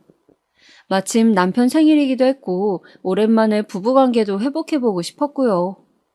남편도 일찍 오라는 제 말에 정시에 회사를 마치고 와인까지 사들고 들어왔더라고요. 왔어? 당신 좋아하는 소고기 구워놨어. 아스파라거스도 있으니까 같이 먹자. 그랬어? 고마워. 씻고 올게. 남편도 그날따라 분위기 잡으려는 제 마음을 알았는지 고분고분한 말투로 알았다고 하더라고요. 평소 같으면 짜증부터 내며 들어왔을 양반인데 말이죠. 아무튼 우리 둘 다 기분 좋게 테이블에 앉아 소고기를 먹기 시작했습니다. 근데 남편이 젓가락을 들어 소고기를 잡으려는 순간 갑자기 인상을 확 찌푸리며 톡 쏘는 말투로 그러는 거예요. 잠깐만, 이거 어디서 산 거야? 아, 이거 엄마가 비싼 그릇이라고 놔쓰라고 주셨어. 알잖아, 우리 엄마 검소한 거. 장모님이 주셨다고? 아니, 그럴 리가 있나? 야, 이거 되게 비싼 그릇이야. 내가 전번날 친구 집 갔다 본 건데 접시 하나에 30만 원도 넘는 거라고. 아, 그렇게 비싼 거였어? 난 몰랐네. 엄마 친구분이 해외여행 갔다 주셨다고 했거든. 그래? 그럼 짝퉁인가? 여보, 무슨 말이 그래? 우리 엄마 친구분이 샀다고 짝퉁 취급하는 거야? 나 지금 상당히 기분 나쁜데? 아니, 그렇다기보단 솔직히 그렇잖아. 장모님 친구분이면 같은 시골 사시는 분 아니야? 그런 분이 뭔 돈이 있다고 해외까지 나가서 이런 명품 그릇을 사오겠어. 그래요. 솔직히 남편 말이 다 틀리다고 할 순 없죠. 근데 자기는 매일 명품 정장에 명품 시계 차고 다니며 저희 엄마가 준 그릇을 저렇게 말하니 저도 속이 상하더라고요. 거기다 남편을 위해 땀 뻘뻘 흘리며 한우까지 구워놓고 기다리고 있었는데 말이죠. 남편은 말없이 고기만 먹던 제 표정을 보곤 뭘 또 예민하게 그러냐. 내가 무슨 잘못한 사람인 것처럼. 내 생일날까지 이래야겠어? 아, 솔직히 내가 틀린 말한 것도 아니잖아. 그래, 당신 말 맞아. 맞는데 앞으로는 사람 기분도 배려해가면서 얘기하자. 아, 내가 무슨 배려를 안 했다고. 넌 꼭 이러더라. 사람 기분 잡치게. 야, 됐다. 나 나가서 먹으려니까 너 혼자 이거 다 먹어라. 그러면서 남편은 제가 구운 소고기를 입에도 대지 않은 채 밖으로 나가버렸어요. 그날 남편이 나가고 혼자 그릇을 설거지하는데 괜히 눈물이 나더라고요.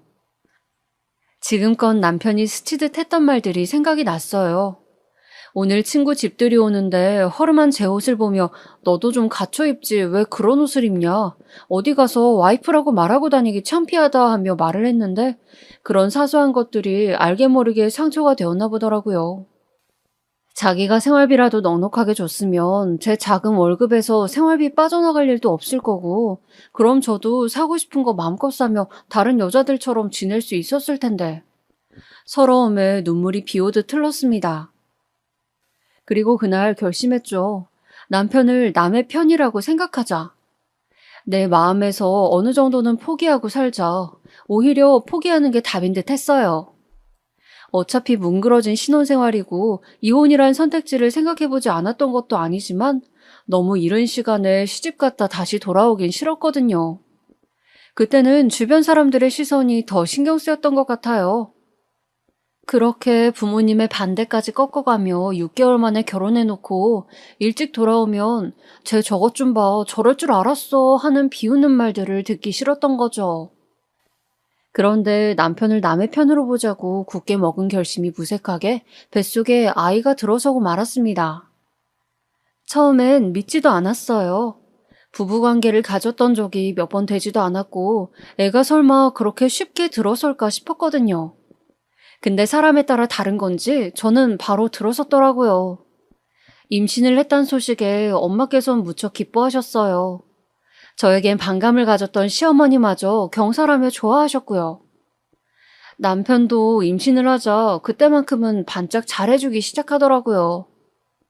사실 남편의 꿈 중 하나가 자기 아이를 갖는 거였거든요. 행복한 유년 시절을 보내왔던 남편은 연애할 때도 나는 나중에 꼭 미숙이 너랑 가정 이루면 아들, 딸 하나씩 낳아서 우리 애들이랑 주말마다 유원지 놀러가고 재밌게 살고 싶어. 하고 말해왔습니다. 자식은 많을수록 좋다는 게 남편의 신념이라면 신념이었죠. 연애 때야 저도 그 말이 좋았지만 과연 이 인간이 애를 낳고서도 그런 좋은 아빠가 되어줄까 벌써부터 걱정이 되었어요. 근데 남편은 마치 연애 때로 되돌아간 것처럼 잘해주더라고요. 일단 퇴근하고 나면 저에게서 떨어질 줄을 몰랐어요. 제 배를 붙잡으며 우리 애가 생긴다는 게 너무 신기하지 않아? 내 목소리 알아들을까? 아휴, 어떻게 알아듣겠어. 그래도 알아들을 것 같아, 기분이. 하곤 순수한 눈빛으로 바라보곤 했습니다. 그리고 제가 어렵사리 여보, 나 오늘 딸기가 먹고 싶은데 사다 줄 수 있어? 하고 부탁하면, 딸기? 그럼 당연하지. 우리 아이가 먹고 싶다는데 기다려봐. 라며 밀린 회사 일을 내팽개치고 집에 딸기를 사가지고 들어오더라고요.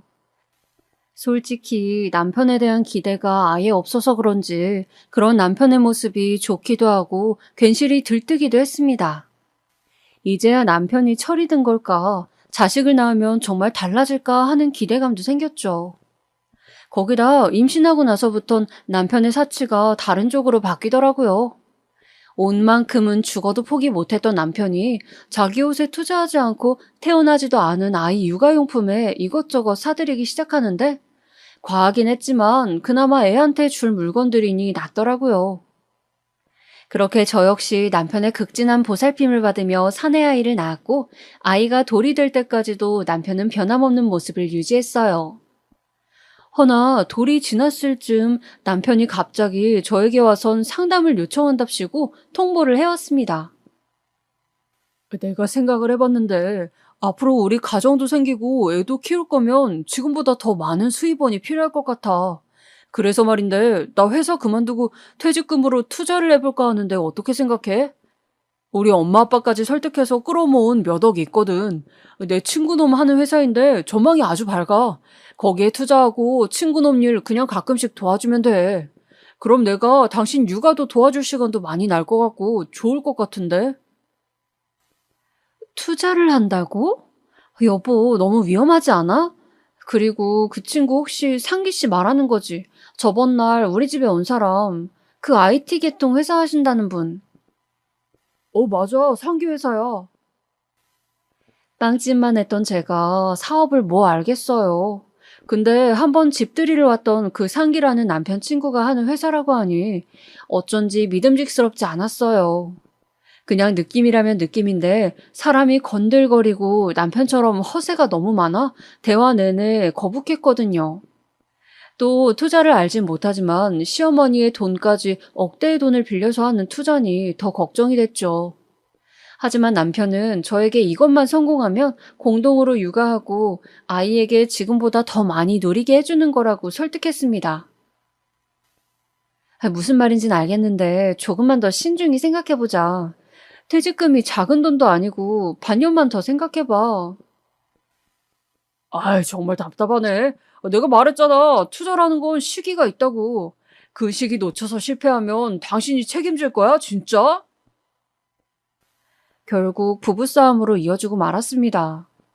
그리고 시어머니가 여기에 개입하면서 사건이 더욱 커졌죠. 시어머니는 대뜸 저희 집 초인종을 누르고 들어와선 이것저것 지적했어요. 살림만 하는 네가 뭘 알겠냐? 내 아들 하는 일에 끼어들 생각 말고 일단은 잠자코 가만히 있어라. 어머님, 그래도 이건 저희 집 문제고 저희가 결정하고 싶은데요.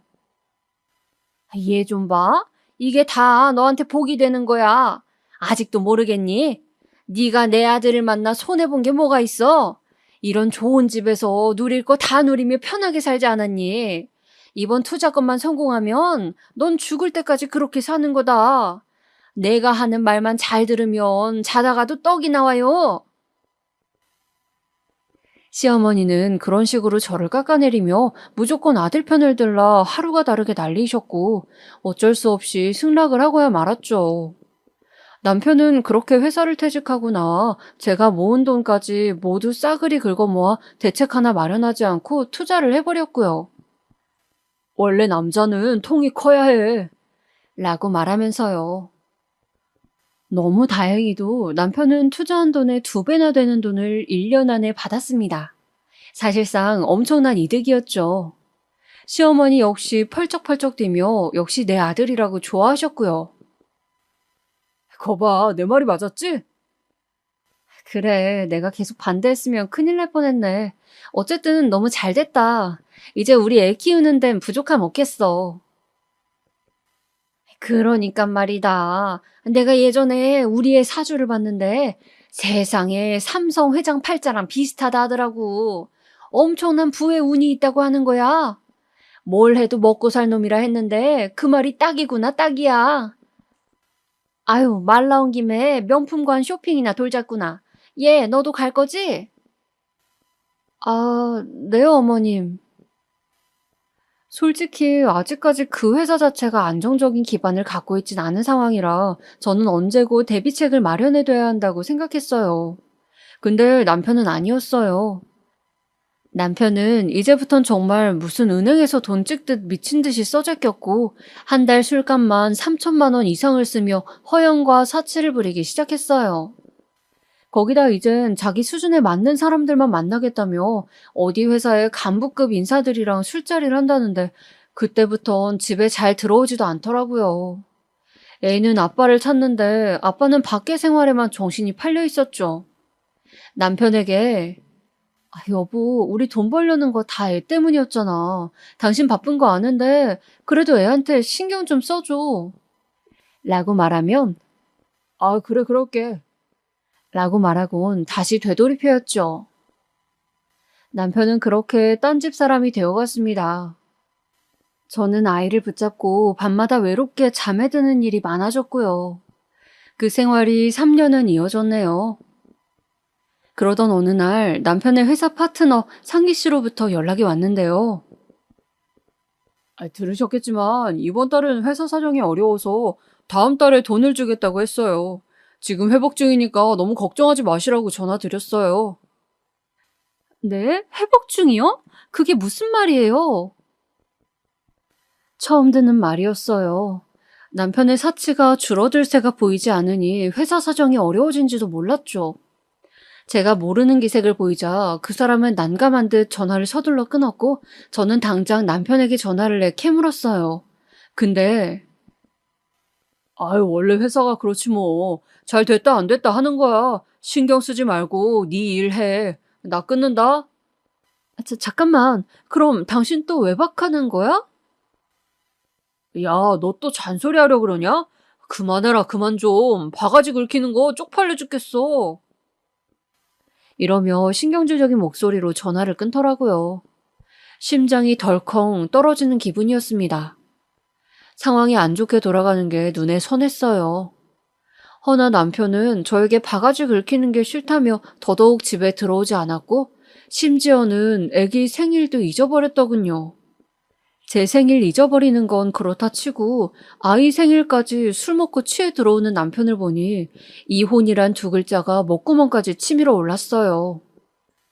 그러던 와중 청천벽력 같은 상황까지 생겼는데요. 폭우처럼 비가 쏟아지던 날 아이를 어린이집에서 픽업하고 집으로 가는 사이 친정에서 연락이 왔는데요. 엄마의 말 한마디에 너무 놀라 우산조차 떨어뜨리고 말았어요. 네? 엄마 사는 집이 무너졌다고요? 시골집이라 그런지 확 무너져 버렸네. 여기는 지금 난리다 난리야. 너넨 괜찮은 거니? 우린 아파트라 괜찮죠. 엄마 그럼 지금 집 어떡해요? 어디 계시는 거예요? 일단은 근처 친구 집에 와서 네 아빠랑 쉬고 있어. 너무 걱정하지 말아라. 그나저나 집수리가 걱정이네. 얼른 해야 하는데 살림살이가 다 안에 있는데 말이야. 알고 보니 홍수로 엄마의 시골집이 그대로 무너져 버린 거예요. 사실 홍수가 나는 시기엔 제가 신경 써서 엄마에게 전화를 했어야 하는데 남편과의 일에 너무 지친 나머지 신경을 쓰지 못했던 거죠. 그래서 제가 엄마에게 수리비 보태줄 테니까 얼른 집 수리부터 하라고 했어요. 언제까지나 친구 집에 불편하게 얹혀 살고 계실 순 없을 테니까요.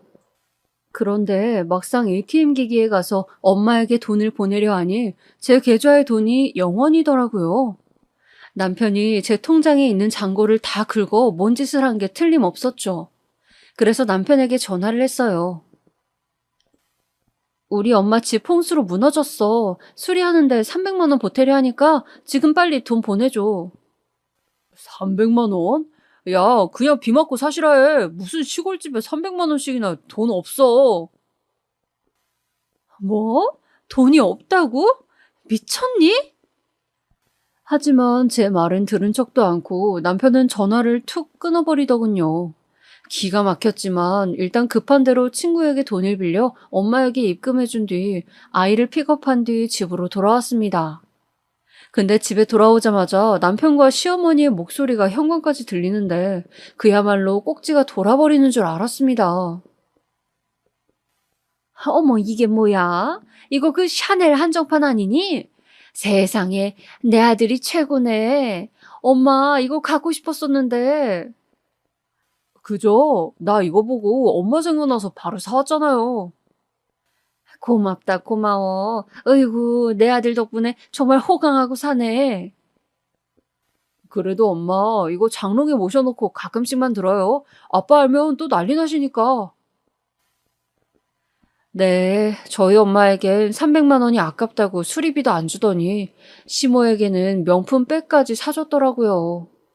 그날로 더 생각할 것도 없었어요.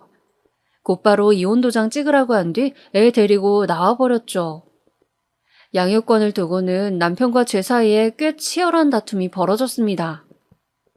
맨날 외박하는 주제에 어떻게 애 키울 생각을 하는지 남편은 양육권을 주장했지만 저는 남편이 바람핀 증거들을 내보이며 절대 가정에 충실하지 않을 사람인 것, 사치에 눈이 뒤집어져 있는 것들을 내세워 겨우 양육권을 가져왔습니다. 사실상 친정 부모님의 도움도 컸어요. 가지고 계신 땅까지 팔아 좋은 변호사를 고용할 수 있도록 돈을 보태주셨거든요. 그 인간과 이혼하고 난 후의 삶은 치열하다면 치열했고 행복하다면 행복했어요. 일단 그 인간과 시모의 얼굴을 보지 않아도 되었기에 마음이 평화로웠고요. 아들과 저 둘만 나와 살아야 했으니 생활비를 책임지는 가장으로서 치열한 나날을 보냈죠. 허나 저는 자신 있게 말할 수 있었어요. 아들과 함께하는 단 둘의 삶이 경제적으로는 조금 힘들었을지 몰라도 마음만은 천국이었다고요. 아무튼 그렇게 살아가던 나날 중 저희 친정에 좋은 소식이 생겼어요.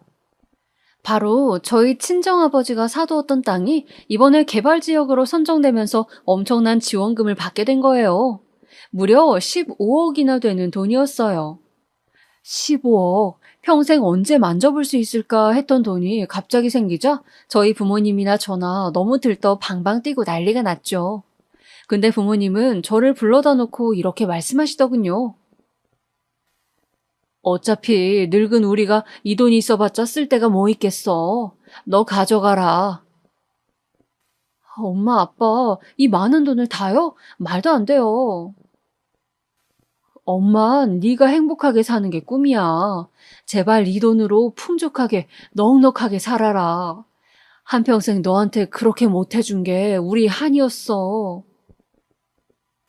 친정 부모님은 아둥바둥 저와 아들이 사는 것이 늘 안쓰러웠다며 눈물을 지으시더니 그 지원금을 제 통장에 그대로 넣어주셨어요. 하지만 받기만 할 수 있나요? 저는 받은 돈으로 아이와 함께 살 수 있는 좋은 집으로 이사간 후 부모님 집도 따로 마련해드리고 아빠에게 선물을 하나 해드렸어요. 바로 외제차였죠. 뭐 사치라면 사치이겠지만 자식으로서 제대로 된 선물 하나 해드린 적이 없는데 키워주신 보답으로 이 정도는 해드리고 싶었어요. 그리고 그로부터 며칠 후 운명처럼 전 남편 놈을 만나게 되었는데요. 그날은 아이 생일 잔치를 할 겸 부모님과 함께 차를 타고 뷔페로 향하던 날이었어요. 근데 뷔페 앞에서 낯이 익은 사람이 발레 파킹을 하고 있더라고요. 저기 저 사람 김서방 아니니? 먼저 알아본 건 저희 엄마였어요. 저는 그제야 웃으며 남편 앞으로 가 주차를 해달라며 키를 건네줬죠. 좋은 차니까 조심해서 주차해주세요. 네, 알겠습니다. 그런데 남편이 제 얼굴을 알아보고선 화들짝 놀라 주저앉더니 손과 발을 부들부들 떨더라고요. 네가 어떻게? 이런 좋은 차에서 내리냐고? 그럼 당신은 왜 여기 있어?